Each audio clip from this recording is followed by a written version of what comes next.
Viewers আসসালামু আলাইকুম, আমি হুমায়ুন। আজকে আপনাদের সামনে টিউটোরিয়াল নিয়ে উপস্থিত, সেটা হচ্ছে রানিং এবং ফিটনেস। একজন ফুটবলারের জন্য অবশ্যই রানিং বা দমের বিশেষ প্রয়োজন। ফুটবলারের জন্য যে তিনটা মাধ্যম আছে, একটা হচ্ছে তার মধ্যে সবচেয়ে বেশি হচ্ছে আপনার স্কিল, দম, ফিটনেস এবং বুদ্ধিমত্তা। এই চারটা সংমিশ্রণেই একজন ভালো ফুটবলার তৈরি হয়। তাই আপনাকে প্রতিদিন অবশ্যই 5 থেকে 6 কিলোমিটার রানিং করার মতো শরীরে অ্যাবিলিটি থাকতে হবে। তাহলে আপনাকে একজন ভালো ফুটবলার হিসাবে গণ্য করা হবে। যদি আপনার মধ্যে দম এবং ফিটনেসে ঘাটতি থাকে, তাহলে আপনি কখনো ভালো ফলাফল আশা করতে পারেন না। তাই আপনাকে প্রতিনিয়তই এই ধরনের ব্যায়াম করতে হবে, যেগুলো আপনাকে রানিং বৃদ্ধি করবে এবং ফিটনেস বৃদ্ধি করবে।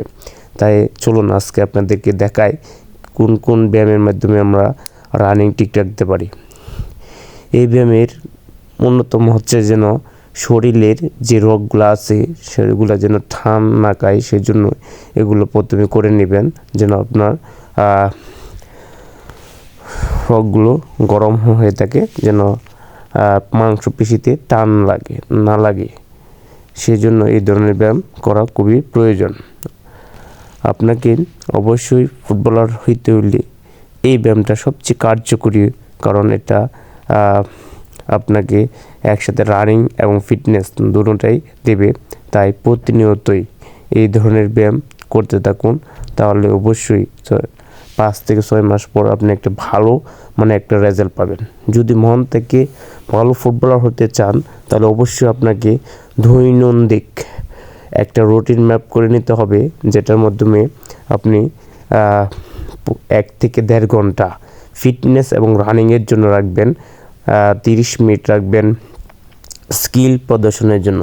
তাহলে আপনাকে 5 থেকে 6 মাস বা 1 বছর পর আপনি একটা রেজাল্ট পাবেন। এটা রেজাল্ট খুব দ্রুত পাওয়ার আশা করবেন না, কারণ যে জিনিস সহজে পাওয়া যায় সেটা খুব দ্রুতই চলে যায়। তাই আপনাকে যদি দীর্ঘমেয়াদী ফুটবল খেলতে হয়, তাহলে আপনার ফিটনেসটাকে সবচেয়ে বেশি গুরুত্ব দেবেন এবং এই ধরনের ব্যায়াম প্রতিনিয়ত করবেন। তাহলে আপনাকে অনেক সুস্থ সবল থাকবেন অবশ্যই আশা করা যায়। যদি কেউ ফুটবল নাও খেলতে চান, তাহলে অবশ্যই এই ধরনের ব্যায়াম করবেন, যেন আপনার শরীর ঠিক থাকে। এই ধরনের ব্যায়াম করলে অবশ্যই আপনাকে 40 থেকে 50 বছর পর্যন্ত একজন যুবক হিসেবে ধরে নেওয়া হয়। তাই আপনাকে অবশ্যই এই ধরনের ব্যায়াম প্রতিনিয়ত করতে হবে। ফুটবলের জন্য নয়, অবশ্যই একজন সুস্থ সবল মানুষ থাকার পিছনে এই ধরনের ব্যায়াম খুবই কার্যকরী। তা আমি প্রত্যাশা করব আমাদের এলাকায় যারা আছে যুবক, যাদের বয়স হয়ে গেছে, তারাও মাঠে আসো, যেন আপনাদের সুস্থ সবল থাকার জন্য কিছু ট্রেনিং দেওয়া হবে। সেগুলো প্রতিনিয়ত করলে আশা করি অবশ্যই আপনারা সকলে সুস্থ থাকবেন। যদি ভিডিওটি ভালো লাগে অবশ্যই লাইক, কমেন্ট